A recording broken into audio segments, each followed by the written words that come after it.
मेहरगढ़ साम्राज्य में एक छोटा सा एक गांव था।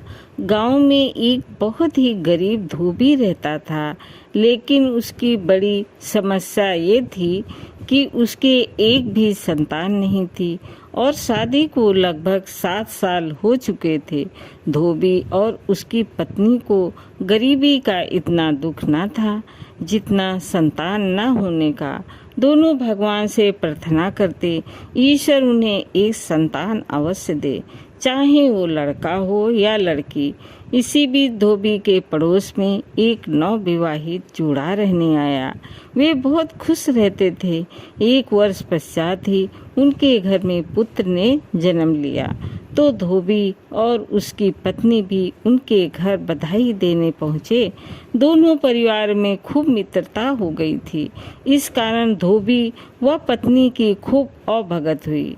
घर आकर रात्रि को धोबी ने शिव जी की पूजा की और प्रार्थना की कि उन्हें संतान प्राप्त हो। ईश्वर ने धोबी की प्रार्थना सुन ली। धोबी अपने पड़ोसी के पुत्र को अपने बच्चे के समान प्यार करता था। कुछ ही समय बाद उसके घर में भी बालक ने जन्म लिया। धोबी अपने बेटे का नाम राजकुमार रखा। उसके घर के लिए वो राजकुमार से कम न था। धोबी व पत्नी अपने पुत्र को बहुत अधिक प्यार करते थे। धीरे धीरे राजकुमार बड़ा हो रहा था। वे उसकी हर इच्छा पूरी करते थे। इस कारण वो जिद्दी होता जा रहा था। वो अपनी मर्जी से खेलता था और अपनी मर्जी से खाता था। माँ बाप स्वयं परेशानी सहकर भी उसके अच्छे से अच्छा भोजन खिलाते थे।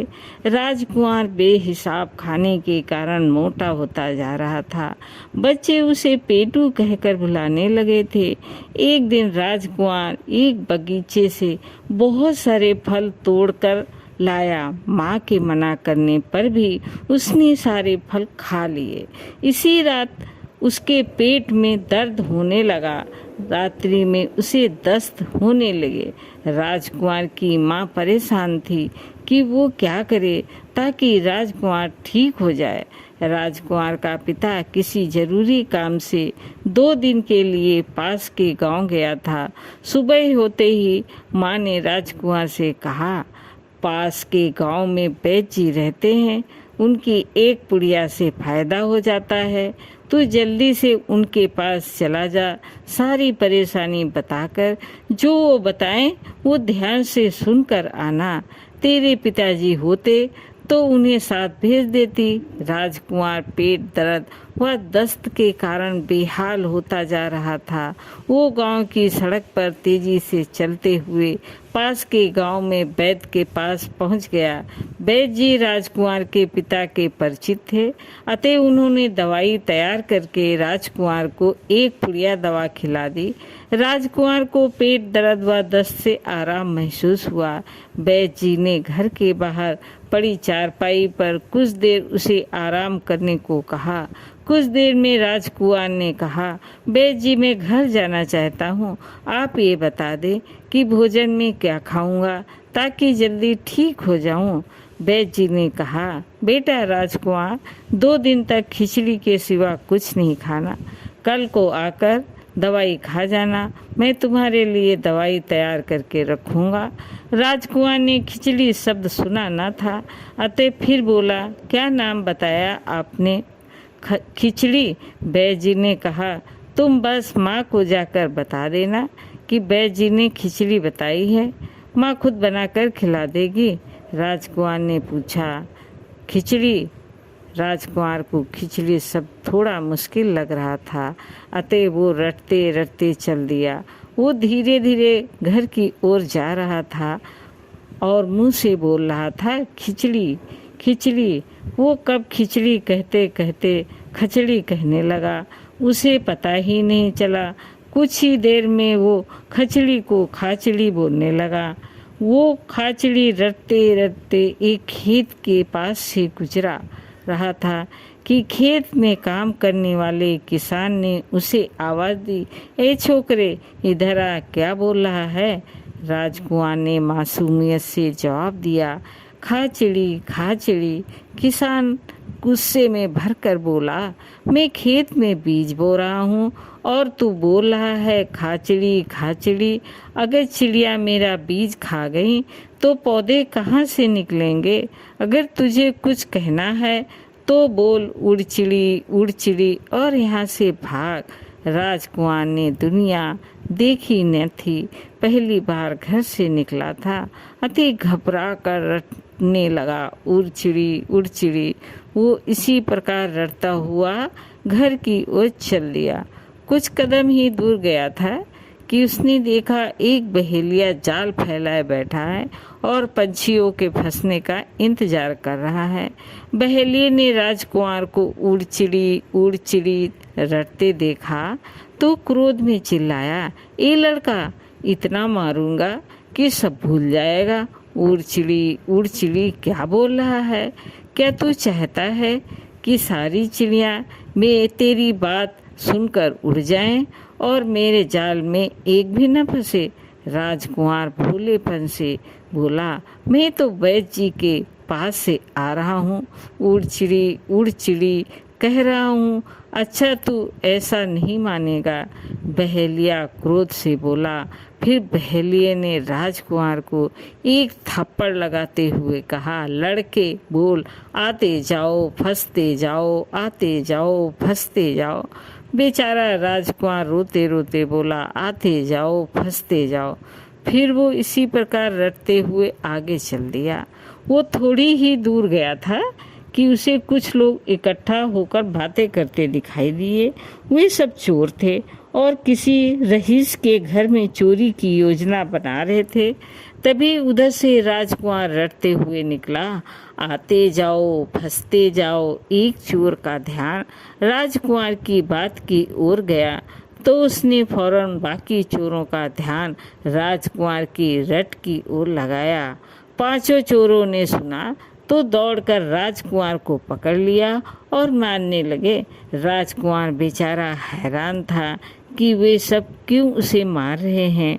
वो बोला, चाचा, मैं तो अपने घर जा रहा हूँ, तुम मुझे क्यों मारते हो?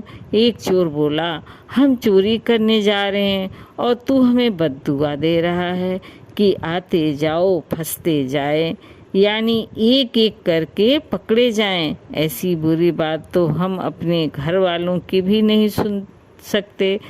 तुझे अगर कुछ कहना ही है तो बोल, ले जाओ रख जाओ। अगर कुछ और बोला तो हम तुझे जिंदा नहीं छोड़ेंगे, क्या समझा? राजकुमार बोला, कुछ नहीं समझा, आप तो कहोगे वही बोलूँगा। आप बताओ मैं क्या बोलूं? तुम बोलो, ले जाओ रख जाओ, समझे? एक चोर ने कहा। राजकुमार बेचारा परेशान हैरान था। वो ये रटते हुए घर की ओर चल दिया। ले जाओ रख जाओ। राजकुमार अभी कुछ ही दूर गया था कि उसने देखा कोई शव यात्रा निकल रही है। कोई जवान व्यक्ति मर गया है, परंतु राजकुमार को तो किसी से लेना देना न था। वो धीरे से वही रटता रहा जो चोरों ने बताया था। अर्थी उठाने वाले एक व्यक्ति ने राजकुमार की बात सुनी तो वो क्रोध से पागल हो उठा और जोर से चिल्लाया, पकड़ो इस छोकरे को, देखो भागने न पाए, इसे देखो ये क्या बक रहा है। ले जाओ रख जाओ। ये हमारे लिए इतनी अशुभ बात बोल रहा है, हम क्यों किसी की अर्थी बार बार लाएं? क्रोधित रिश्तेदार ने सुना तो राजकुमार से पूछने लगा कि वो क्या कह रहा है। भोले राजकुमार ने डरते डरते बता दिया कि वो बोल रहा है रिश्तेदारों ने राजकुमार को समझाया, तुम जो बोल रहे हो बहुत गलत बोल रहे हो, तुम्हें ये बोलना ही है तो ये बोलो, ऐसा दिन कभी ना हो, ऐसा दिन कभी ना हो। राजकुमार बेचारा मरता क्या न करता, वो यही रटते चल दिया, ऐसा दिन कभी ना हो, ऐसा दिन कभी ना हो।